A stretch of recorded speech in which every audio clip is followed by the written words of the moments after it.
Greetings, dear friend, and welcome. Find a comfortable space, quiet your surroundings.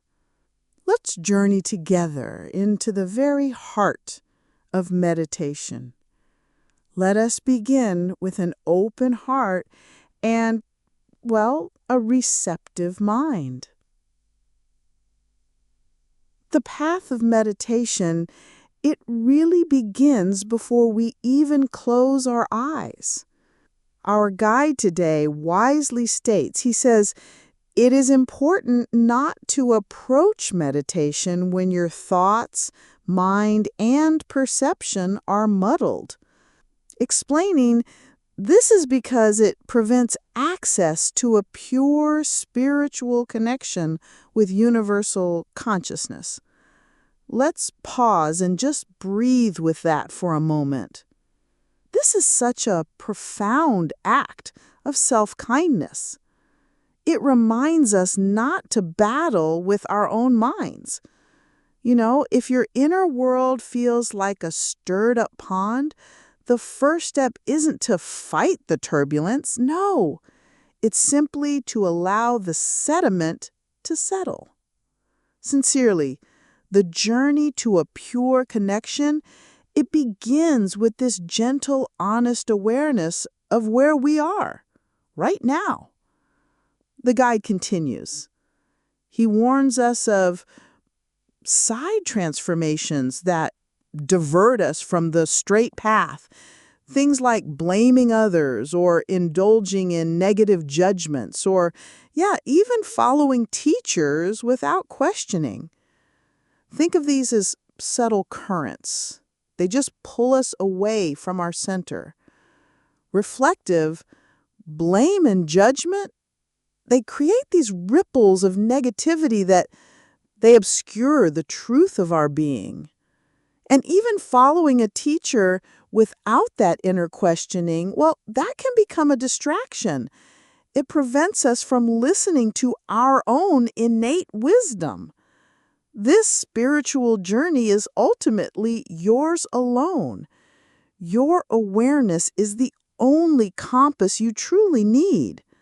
And that's why meditation requires a state of complete awareness.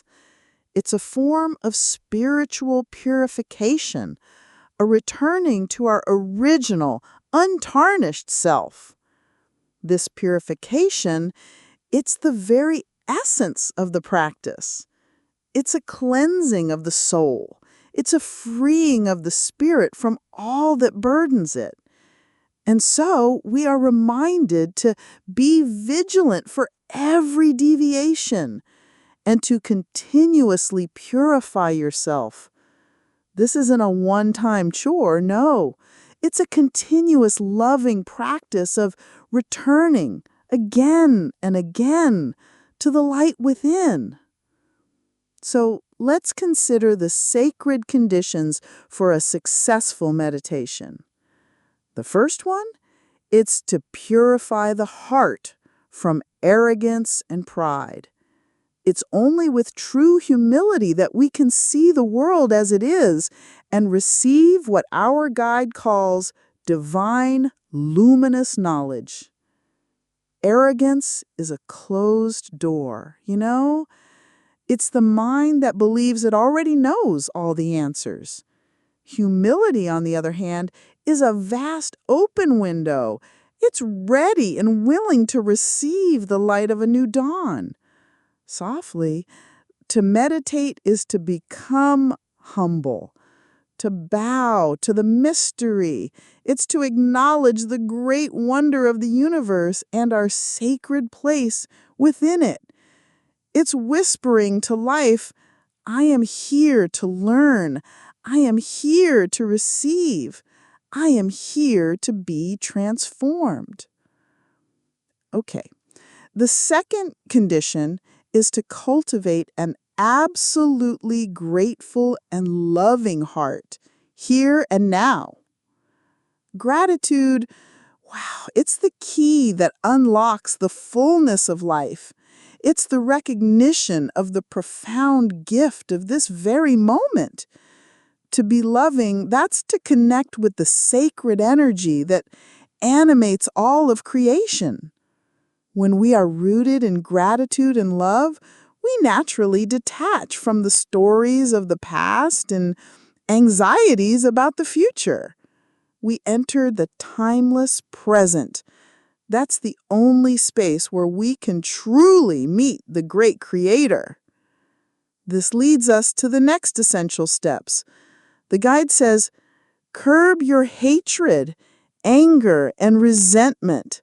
Accept pain, forgive, and pardon.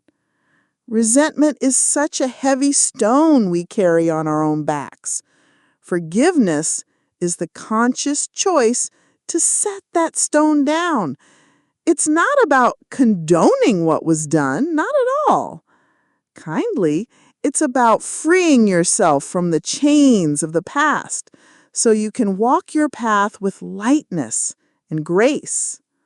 As the text so wisely says, we have to try not only to forgive, but to see the divine wisdom in all events. If someone's actions cause us pain, maybe it is reflecting something within us that is calling out for healing. That's a deep teaching.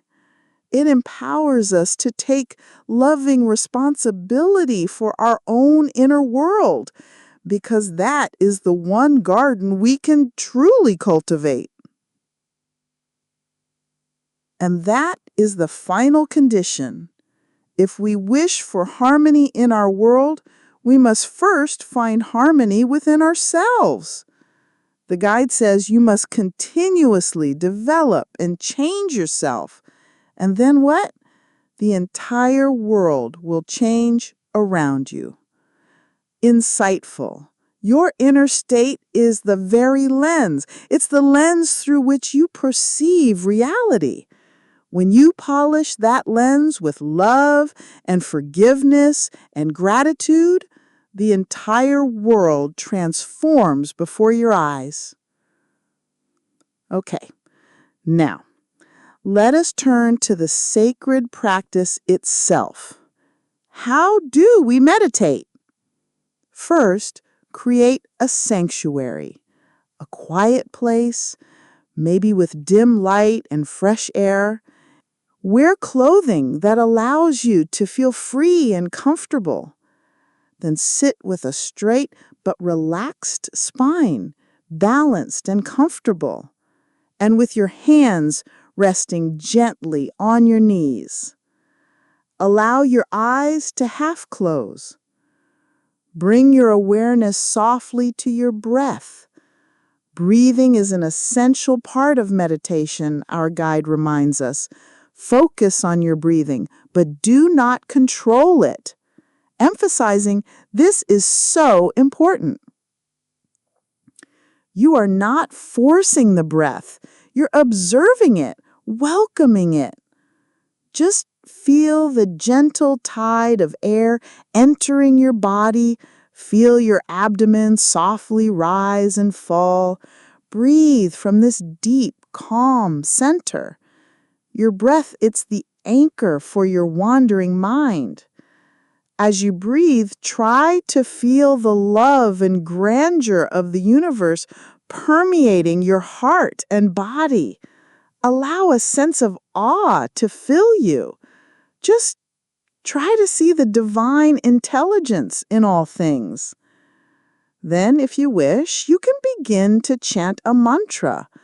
In a soft whisper, feel its vibration resonate within you.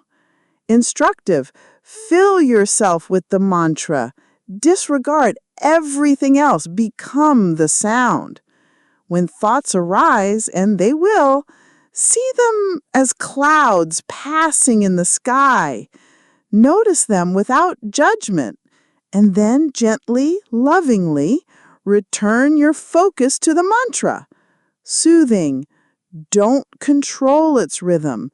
Let it find its own natural flow. And when you feel its vibrations coursing through you without your effort, you'll know you have reached the depths of your soul. After each session, Notice that feeling of deep connection, of a quiet inner joy, a profound and lasting peace. Encouraging, you should practice this daily if you are able, maybe morning and night, to water these seeds of consciousness. And please do not be discouraged if your progress feels slow. Our guide offers this beautiful reassurance. He says, "Do not be sad if your progress is slow." Warmly, because this means you are approaching the accumulations that hinder you. These accumulations, they're like ancient rocks buried deep in the earth. To encounter them is not a sign of failure. No, it's a sign that your efforts are bearing fruit. It means you finally found what